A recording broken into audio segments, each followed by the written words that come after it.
They came when the skies were quiet, when humanity had begun to hope. The Galactic Concord, a coalition of 17 alien races, arrived not as diplomats, not as explorers, but as executioners. Their ships blotted out the sun over 12 major cities in less than 16 minutes. No warning, no demands, no declarations of war. They called it the culling. Officially, it was to prevent human expansion. Unofficially, it was a lesson to the rest of the galaxy. Don't rise. Don't resist. Don't be human. The first to die were children. Orbit-to-surface weapons fired kinetic rods into schools, hospitals, evacuation shelters. The aliens claimed it was more efficient.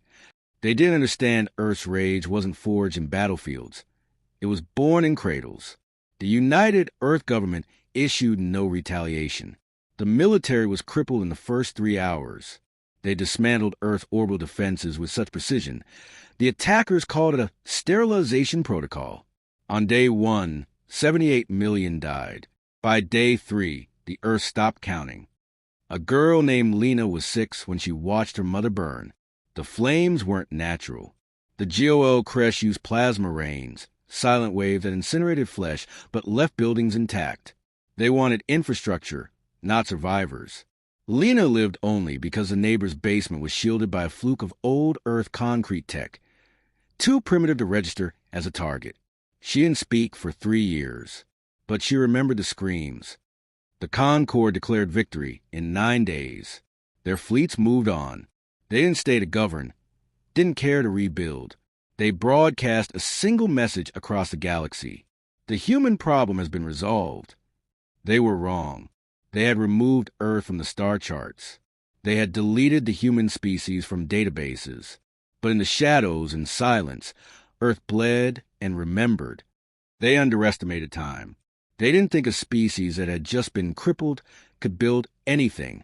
But they didn't understand the kind of rage that crawled out of rubble. A soldier named Darius was found buried beneath the ruins of New Moscow.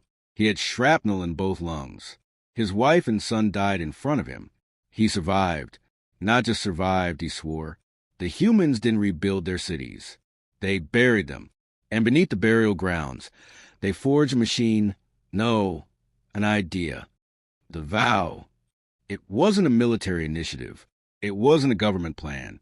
It was a whisper, passed from survivor to survivor. We will make the galaxy cry.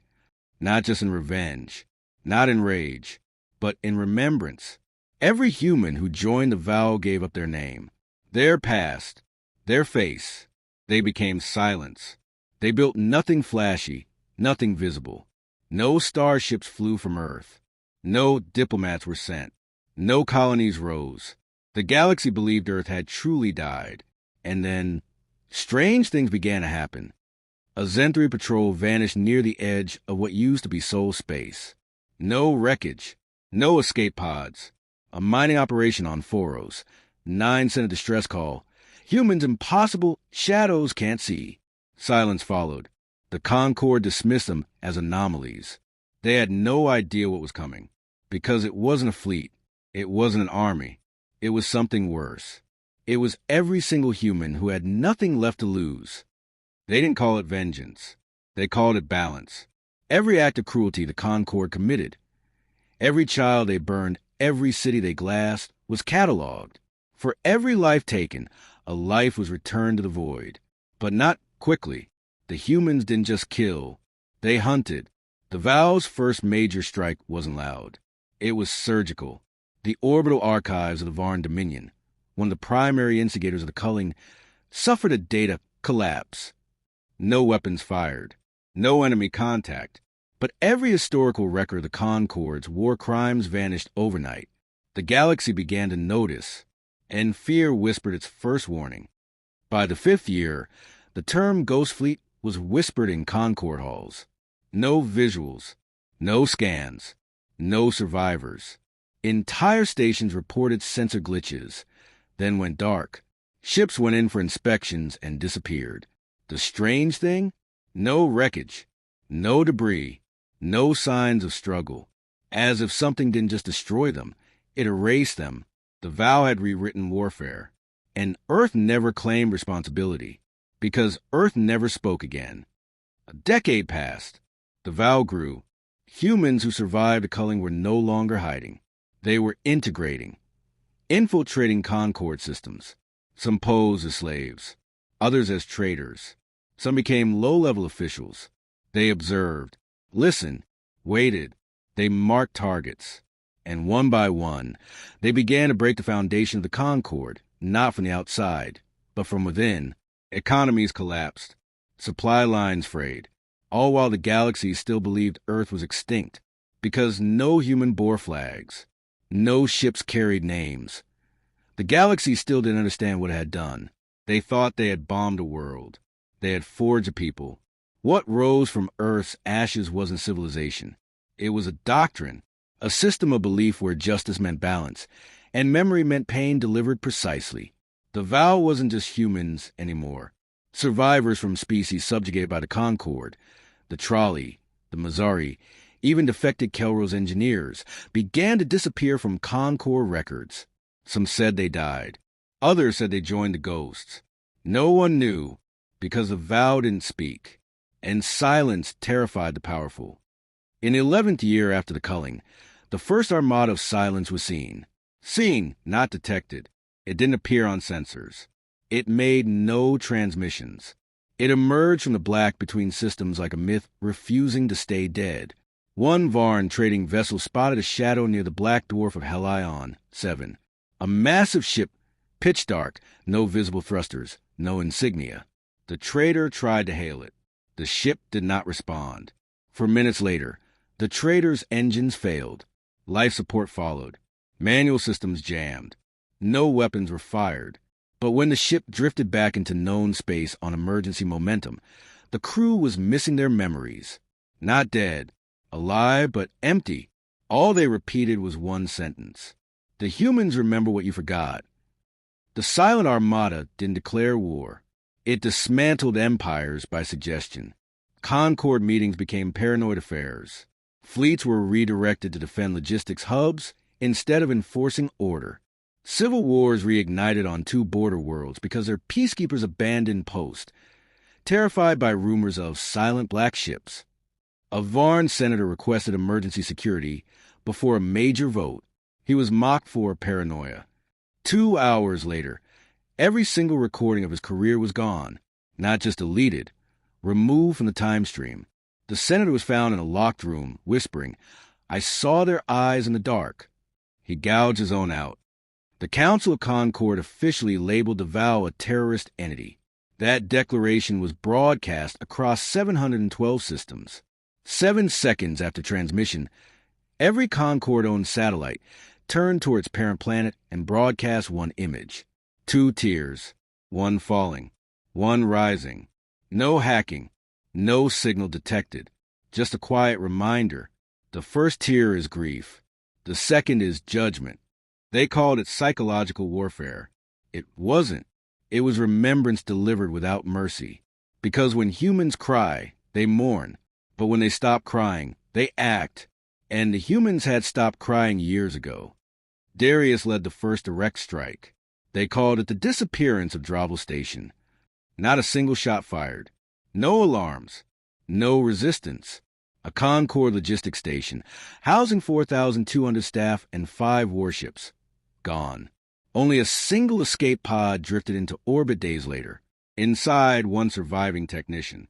She had no injuries. No burns. No damage. But she spoke like she was still down there, surrounded. They weren't soldiers, she whispered. They were ghosts. Walking ghosts with human eyes. They didn't blink. They didn't speak. They only remembered. By year 15, Lena had become the most feared unknown in the galaxy. No image. No voice sample. No record. But her name spread like a curse. The girl who saw her world burn and chose to stay human in a universe that demanded monsters. They said her presence caused systems to flicker. They said if you saw her shadow, you were already forgotten. She never confirmed the rumors, because silence was a weapon the Concord had taught Earth to master. The Vow's ships were grown, not built. They were made from the remains of destroyed Concord vessels. fused with black composites Earth had buried in secret before the culling. Some ships had no control centers, no bridges. They moved like they were alive. They didn't fire until the moment you assumed safety. And when they did, it was always one shot, one ship, one message. You cried too late. An entire species, the Drevik, held a vote whether to remain in the Concord. The vote failed. They stayed. The next day, 3 of their moons were shattered by kinetic rods. No trace of launch. No orbit signatures. The debris spelled a word in low orbital pattern. Regret. The galaxy finally started to understand this wasn't war. This was something deeper. Something older. This was every human scream condensed into a singular will. You made us cry. Now you will understand what that means. By year 17, Concord fleets began refusing orders. Some captains vanished before assignments. Others detonated their own ships rather than face the silent armada. A new term was coined in black market channels. Tier marked. It meant you're next. Run if you like.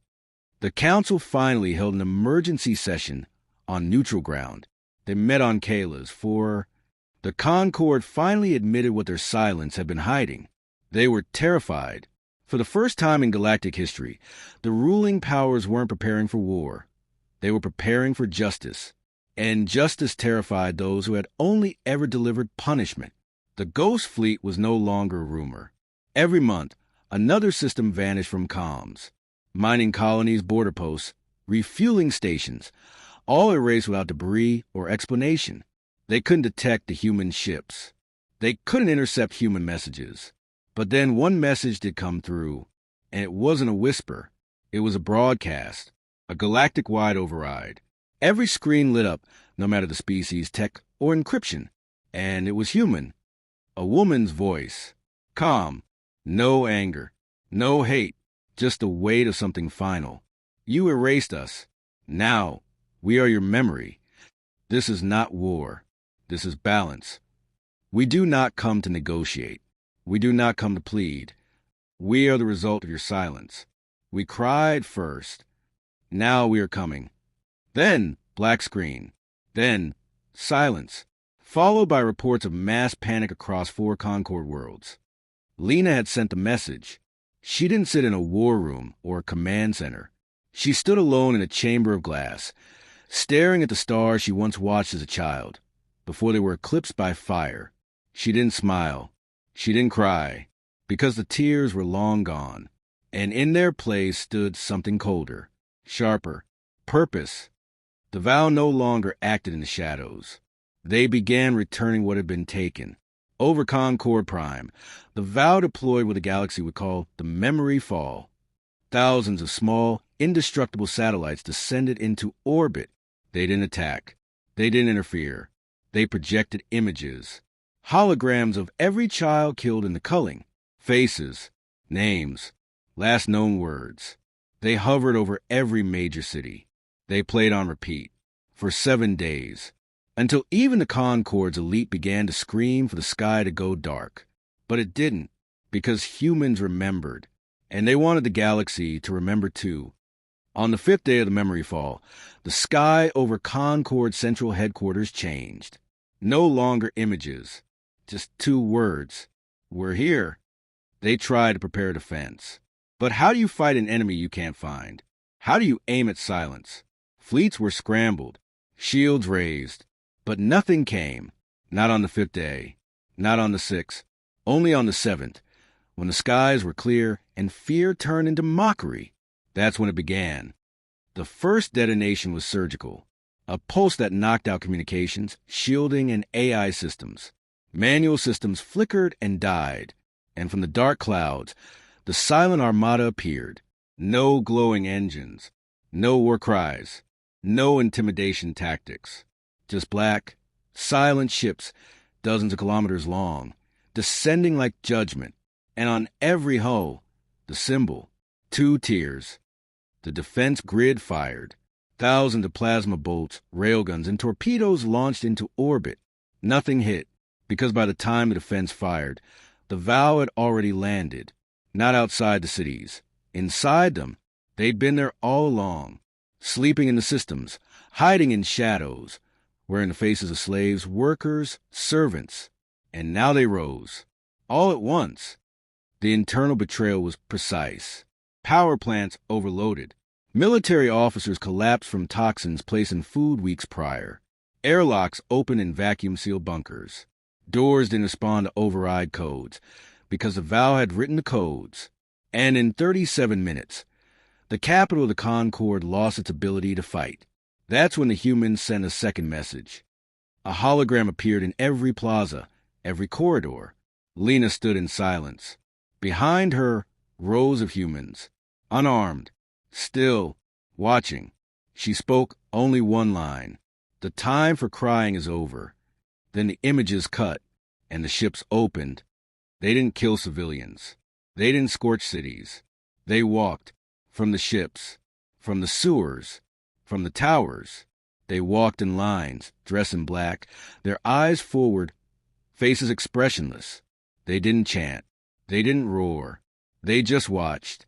And the Concord saw itself, its crimes, its ashes, its failure. And it began to fall, not to fire, not to blood, but to guilt.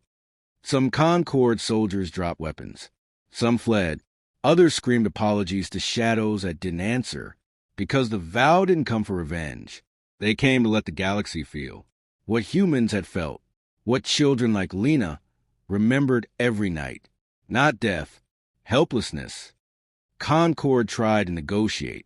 They sent envoys with white flags, promises of change, of unity. The humans listened, then handed them a book. Inside, names, every victim of the culling. And on the last page, a message. Balance is when the names stop. Until then, they called it the Day of Reckoning. But Earth called it something else. Remembrance Day. Not because they came to destroy, but because they came to remind. The galaxy had never known what it was like to be helpless, to scream under burning skies, to dig through rubble for the hand of someone you loved, and find only ash, to carry the names of the dead on your back, and be told they never mattered. Now they understood, because Earth had given them a gift, understanding. Concord leadership resigned en masse. Some took their own lives, trying to escape judgment. Some begged for forgiveness, offering resources, planets, reparations. The humans didn't take a single credit, didn't demand territory, didn't plant flags, didn't raise monuments. Because this was never about conquest. This was about balance. Darius stood atop the central Concord command spire, now gutted and silent. Around him, survivors of every race stood in shock. Not from violence, but from the absence of it. There had been no massacres, no scorched worlds, only exposure. The Vow had ripped away every lie the Concord told itself, every document, every secret, every child scream, now public record. Across 3,000 systems, the species once complicit in Earth's pain now played back human cries in their own halls of government, by choice. Because guilt, once awakened, doesn't sleep. A monument was built, not by humans, by aliens. It stood in the ruins of Concord Prime, a single pillar of black stone with no names carved into it, just 2 tiers. And below them, in Terran script, the humans cried first. Then they made everyone else cry last. Some tried to rewrite the story, call it exaggerated, say the humans were lucky, that it was psychological warfare, that no one could have pulled it off. But they couldn't explain the satellites still circling their worlds, silently projecting images of what they had done. They couldn't explain how every time someone said, "It wasn't that bad," a new image appeared of a school, a mother, a boy reaching for his sister in flames. There were no speeches, no ambassadors, just memory. Lena never took a title, never stood on stages, never claimed victory. She returned to Earth, what was left of it, not to rebuild, but to watch, to ensure no one forgot. People found her tending the graves of forgotten, the unmarked, the unknown. One child asked her, "Why didn't you destroy them?" She looked at him. Her voice, when it finally came, was soft. Because destruction is easy, but remembering, That's what they couldn't survive. The galaxy didn't collapse. It changed. The Concord dissolved. A new coalition formed, not led by humans, but shaped by them. Its charter began with 10 words burned into every founding world sky. No species shall be made to cry alone again. Some still fear Earth. They whisper that humans are patient monsters, that they smile now, but watch every move, that if the stars ever burn again, it will be under human eyes. But others, those who remember, say something else. They say, the worst thing you can do is make a human cry, because if they do cry, you better pray they never stop.